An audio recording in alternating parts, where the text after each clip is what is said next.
So, how are you today, Caity? Good, how are you? Good. Okay, so I'm gonna start with I'm gonna go pretty far back in your life a little bit. So, because it's not like has to be a chronological order type of profile, but it's good to have like background on your person so the reader like knows what I'm talking about. Okay. So can you think back to like the earliest writing experience you can remember, and like how have you grown and changed since then? Um, when I was really little, when I was homeschooled, my mom taught me how to write in cursive. And when I started getting into the grade school, we had an assignment to like write a book. So we wrote this book and we drew all these pictures. I honestly can't even remember what I wrote about, but But like, what kind of impact did that have on you? Like what do you I had remember a lot of specifically? fun, and I enjoyed the praise from my parents and my teachers and stuff for like making something that was my own. Yeah. Okay. And how do you think you've changed since then as a writer and just as a person, really? Like, how does this apply to your journey? Well, I have to write a lot more about like scientific writing, and I think that I've become like a more educated person, obviously. So like I can be more argumentative about the things I write about. It doesn't just have to be about things I like. I can write about things I don't like, and I can argue different sides of the same story. Okay. Um, can you tell me a little bit about your background? How has it influenced your journey as a writer? So, like, what have you modeled your experience after, really? Um, Honestly, my parents were never really like the type that was like always on me for my grades and stuff like that. So like I like to get their attention by like getting good grades and stuff like that. Yeah. So definitely worked really hard in school. And I had a few teachers, for example, one that I had in my freshman and junior year for my English classes. She like really encouraged me to get into like creative writing and was like super constructive with me and my writing. That's good. So what kind of impact did that teacher have on you? Like, what comes to mind when you think about what they did for you? She definitely like made me more confident about my skills and made me feel like less afraid to ask for help. So like whenever I have to write a paper, like I'll always ask a handful of people to read it for me, That's good. because like all of it is going to make it better. Okay.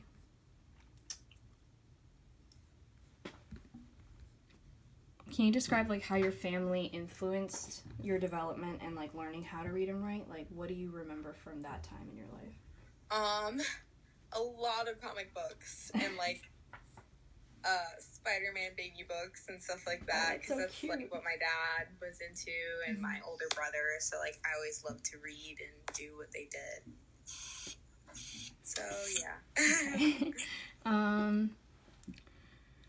So can you think of just maybe one or two experiences just from like childhood to now, something that you remember really vividly that has like impacted just your overall education? Doesn't have to be like in writing in general, but just something that you remember from your education, and like can you connect that to like the literate individual you are today?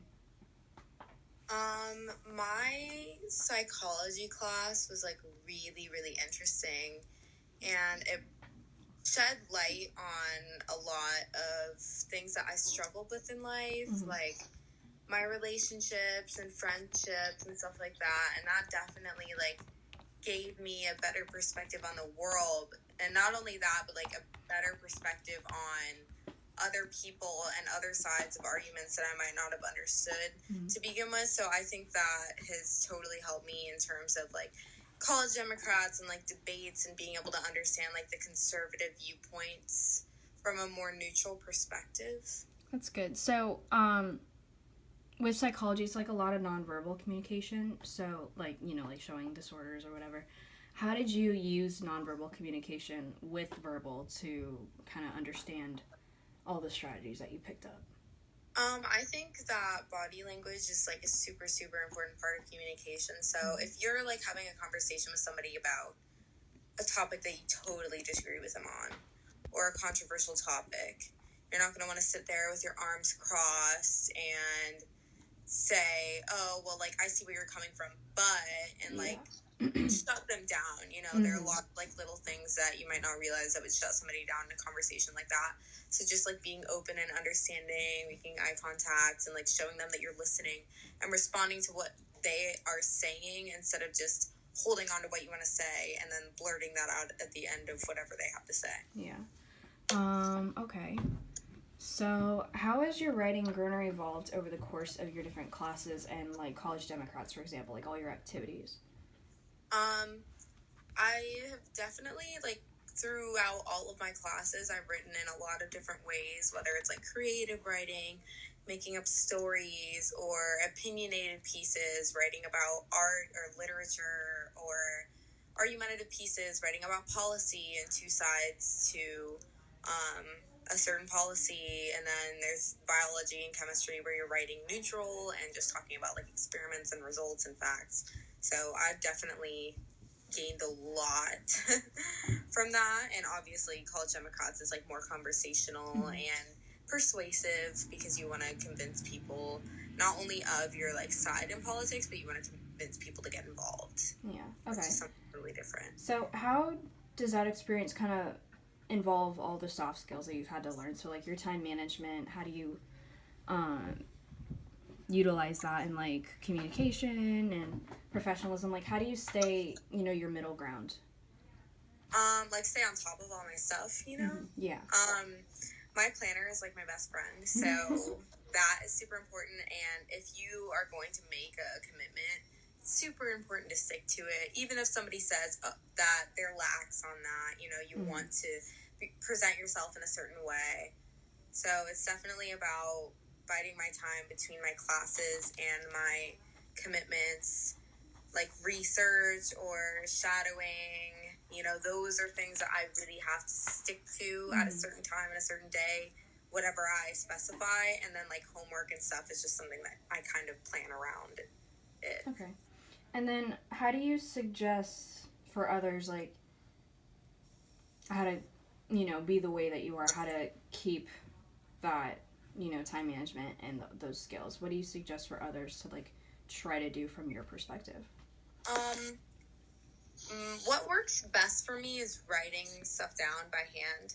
So, like, I'll keep reminders on my phone and, like, set alarms and have stuff on my calendar, but that doesn't mean that I'm going to look at it every day or pay attention or even remember to do what it is that I need to do. So, my planner is super helpful, and also writing to-do lists. So I typically carry both of those things wherever I go, or, like, take a picture of it if I need to, so I can just look at and see, oh, this is a time that I need to do this. Because if I don't have all of that in front of me, then I have the habit of picking something that I want to do and work on at that time because it's easy, when something else more important or more time consuming might be due sooner, and then I have to play catch up. So definitely having a plan to-do list is super important for me.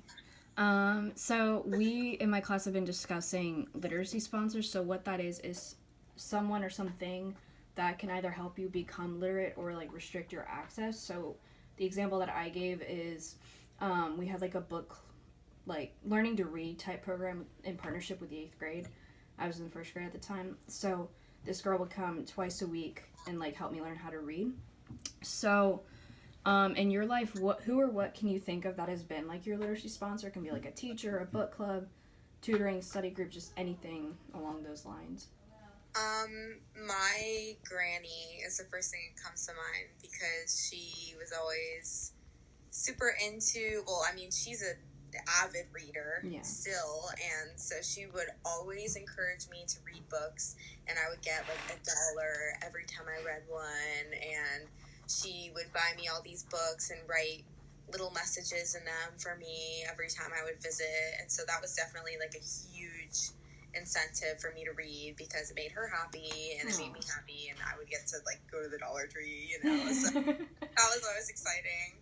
And my mom she would read for me a lot. Like when I was younger, she was really good about making sure that I was working in little workbooks and practicing writing and reading, and that has definitely helped me with my skills for sure. So I'd say my grandmother and my mom. I'm just making like little notes for my little reflection later. So you said like your grandma is your biggest literacy sponsor. So how, I pretty much just asked this question, but why do you feel like she's the biggest contributor to your literacy, like more than what she's done for you? How do you feel like you have grown from that? How do you feel like that has made you better? She definitely, like, I felt like I was being held accountable. Like, anytime that I knew I was visiting my grandma or I'd be talking to her, I knew what she was going to ask me about, you know, so I felt like I had to, like, bring that to the table. And she would always take me to the bookstore, so I would have to take the time and think, like, oh, what is it I want to read, you know, what interests me, and that opened up, like, a whole world of books that I still love reading and series that I really enjoy. And being at the, like, my family and I had a lot of trouble financially, so like knowing that no matter what, whenever I saw her, that I'd be able to get a new book and that would be something that I'd be able to spend my time with, like that was always something I would look forward to. That's awesome. I love that. Okay. How would you, from what I've just like told you, how would you define literacy sponsor in your own words? So I've said that it's like someone who can either, you know, give you access or deny you access to being literate. How would you define that in your own words and why? I would just say that, well, someone that inspires you and allows you to explore like your own education through reading and writing, because that's what my grandmother did for me. And I know that if I didn't have that, then like as I got older, I probably wouldn't have been reading at all, because my parents never really incentivized furthering my education past like getting passing grades. So she definitely like pushed me to that point to better myself. So I would say, that. Okay. So back to shadowing that you mentioned earlier. Have you ever asked any of the doctors to like detail what a typical day looks like for them? You know how I've said like, what's a typical day in College Democrats? Like, have you ever asked that of them? Yeah, and the awesome part about shadowing is that I get to see that firsthand. All right. So can you detail that for me? I'll say the ophthalmologist that I am currently shadowing. So a few days a week, she'll start at the hospitals and do cataract surgeries. Okay. And then she'll spend the rest of her day at an office where she has medical scribes chart information for her. She'll do checkups and she'll like observe different things, and she'll keep track of different conditions that people have to see if they're getting better or worse. And based off of that, she'll give medical advice. And every once in a while, she'll do simple procedures. But most of the time, she's delegating because she owns her own practice. So she has techs and scribes that do work for her, but she also has to do like her version of charting and summarizing at the end of the day, especially when she does her surgeries. Mm-hmm. So how do you feel like, you know, what you've observed about her like delegating, how do you feel like that helps you with your leadership position in College Democrats? I think that she is really good about like hyping up and keeping her subordinates, I guess I would say, happy. Like she's really good at like working with them and being casual and making them feel welcome in that space, to where they really do work hard and they get stuff done, and they're kind as well. And that atmosphere just brings in this really good energy that everyone experiences. Like even the patients like will come in and they're just like, wow, everybody's so nice here. And I just think that's because she treats them well, and she treats them like real human beings that have value.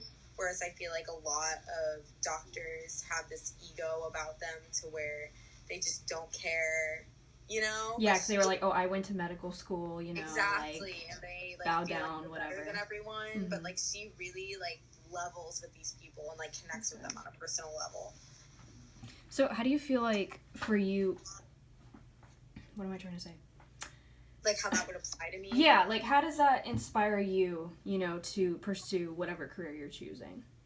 Well, I definitely understand that like a lot of doctors have problems with either like working with other people in that way, on that level, or with interacting with other patients. And like getting onto their level so they understand what it is that you're telling them and what options they have and what they need to do. So I think that is definitely, like, it's shown me how important it is, like, those communicative properties, like being able to talk to a variety of different people on different levels. And I think that's really important. And, like, that's helpful in college Democrats, too, because I want a member or someone who's not a member to be able to walk up to me and feel comfortable with asking me anything that they want, instead of me, like, being standoffish and being like, oh, well, I don't know, you should ask this other officer. Like, I want to be able to be, like, a resource that somebody could rely on for anything, even if it doesn't specifically pertain to my role. So do you feel like you have some kind of upper hand in terms of, like, applying for medical school, that you have, like, those communication skills? Honestly, yeah. Because another way that really helps is in getting all of these opportunities. Like, I would not be able to shadow. I wouldn't be applying for research. I wouldn't be doing all of these things if I didn't have the guts to walk up to a stranger and say, hi, like, I'm interested in this, and I just want to know if there's anything that we can do together, you know? And that's hard for a lot of people, especially because you get turned down. Yeah. Like, I tried shadowing this neurologist, and they were super standoffish, and, like, I never really got to a conclusion, but you can't let that discourage you. You just have to keep going, and because I'm headstrong and persistent, that has opened up a lot of opportunities for me. That's good. So what you've described about shadowing and just, like, how everyone was super nice, super open, and that's how you want to be, how do you feel like that makes you want to prepare for medical school in terms of your literacy skills, whether it's verbal or nonverbal? I definitely, I'm planning on picking up a psychology minor, which I think is really going to help. And before that, I was planning on doing health sciences, which have a lot of, like, communications and writing classes for health professionals. So if I have, like, those extra credits, then I'll definitely take those as well, because I think that is super important. And when it comes to the medical school process, when these schools invite you in for interviews, it's past the point of you have the stats, you have the scores, you have the credentials. They want to look at you versus somebody else who is exactly like you on paper and see what separates you from that person. So I think those communication skills, and with the interviews, they give you scenarios and they have you work with other people to reach a common goal. And I think those skills are going to really come in handy for that part of my process. So how do you feel, I'm going to segue a little bit, how do you feel like you've grown and changed from the whole application process starting college, if there was an interview? I don't know if USF does them, but if there was, and then how do you feel like you've come, like, how far do you think you've come from that to your preparation for that interview? Well, there wasn't, like, for undergrad, there wasn't, like, an interview process or anything, but for medical schools, you have, like, a primary and secondary application, and in the secondary application, there is that interview. Okay. I didn't even know that was a thing when I first came here, and I was puzzled. I was nervous about figuring out research, shadowing, like, all these things. I was like, what is it that I need to do, and how am I going to do it? And now I've done all of this research, and I've reached out to a bunch of people, and I've gotten a good grasp on all of this, to the point that, like, other people look to me and they say, like, how did you figure all this out? Like, what am I doing?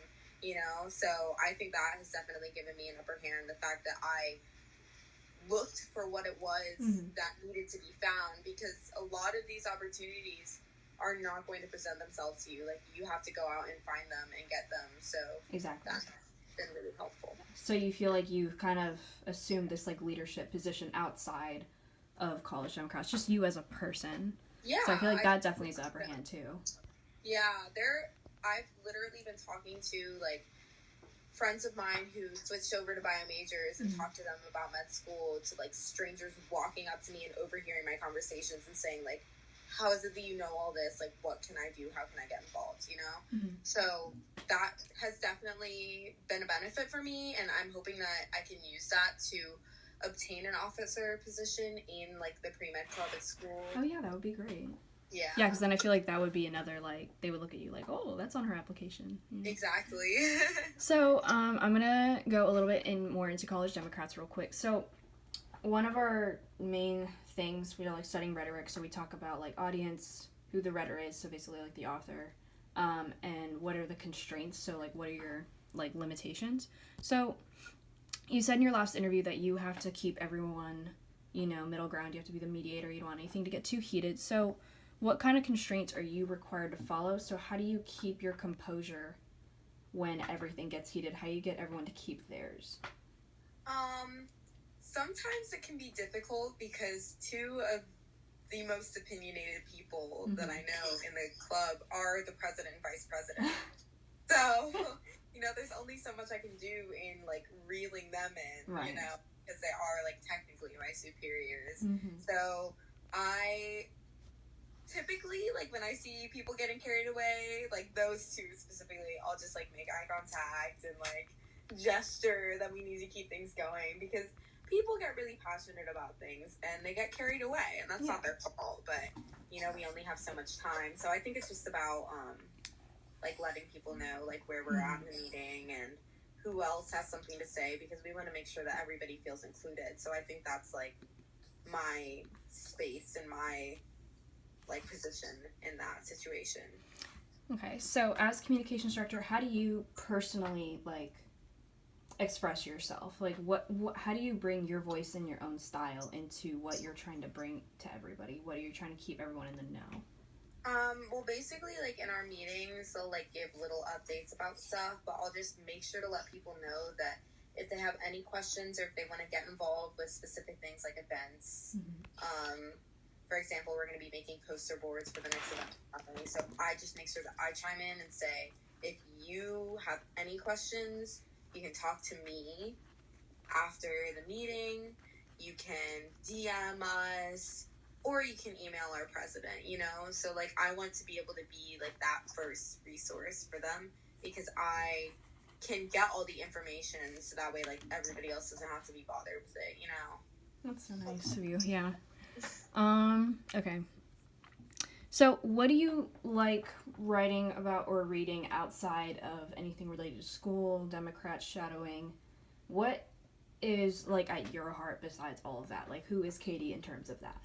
I've actually been reading Becoming by Michelle Obama. Oh, yeah. And I'm like, it's awesome. I got it for Christmas, and it's like a really good book, and it's just so interesting and so inspiring, because she's this woman, this girl who grew up in Southside Chicago, who went to school, got her law degree, and she like wasn't really feeling the whole lawyer thing. And she like took that and went with it and like made a life for herself. Like, she did the things that she loved, even though it wasn't what everybody said she should do and what she turned out like what she ended up doing, So that's a really good book. I'm trying to find the other one right now.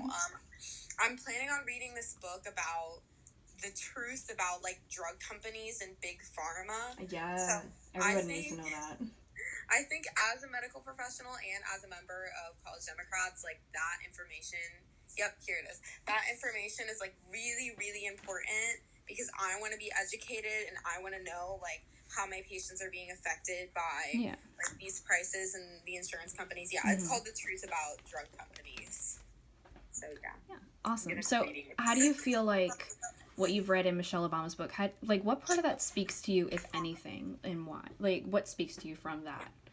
Well, she basically talks about all of her struggles growing up as a young girl and being, this was when like the effects of segregation were still pretty prevalent. So she grew up in this neighborhood that was primarily minorities, and she went to this school that was primarily minorities, and she was shoved into this class with a bunch of kids with a teacher that didn't care, and they weren't being taught well.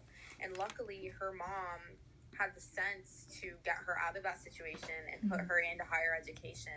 And because of that, she had all of these opportunities. So I definitely connect with that, because I was definitely at a letdown with the financial situation that I was in. And I just didn't let that stop me. Like, I was determined, and I made sure that I was going to those better schools, and I fought for that, even if like my family or the people who drove me or took me to those places Mhm. wanted to take the easy way, you know, like Yeah. I made sure that I was going to those schools that would be better for me. Mm-hmm. So that really speaks to me. And the idea that she kind of felt like she wanted to do, like, she wanted to be a lawyer, you know, but once she got there, that wasn't exactly what she wanted to do. Mm-hmm. So I connect with that on the idea that, like, I know I want to go to medical school, but I don't know what I want to do. And I like the security that some other strong woman got to where she needed to be and decided that she wanted to change pace, and she did, you know? Exactly. And also, like, being a working woman and having a husband and kids and, like, just figuring it out, you know? And it sucked, and she struggled, and she had to cut corners in different places, but she did it, you know? Mm-hmm. So you feel like that's an inspiration for you, like you wanted to, you know, get everything set up before you figure out what you wanted to do. I feel like that's a good idea. Like, I want to be able to have a family and like have my career. Yeah. And the guy that I'm with is planning on working in politics, and that is super time consuming. So she just talks about, like, all of the different things that she had to do and how it was hard, but she did it, you know? Like, she came out on top, and it's not like her husband didn't define her. Like, she was doing her own thing and in her own lane for the entirety of his political career, before and after his presidency and during his presidency. So it's really interesting to see that she still, like, took ownership of her own identity even when she was first lady to the president. Yeah, she didn't want to be just Barack's wife. Like, yeah. Like, she paved her own way, which is so awesome. Exactly. Well, thank you so much, Caity. It's going to be awesome writing about you. So I'll definitely send you the draft when I have it up, probably next week. So, yes, all right. Thank you, Caity. Bye, girl. I'll talk to you later. Good luck. Thank you. Yeah. Okay. Bye.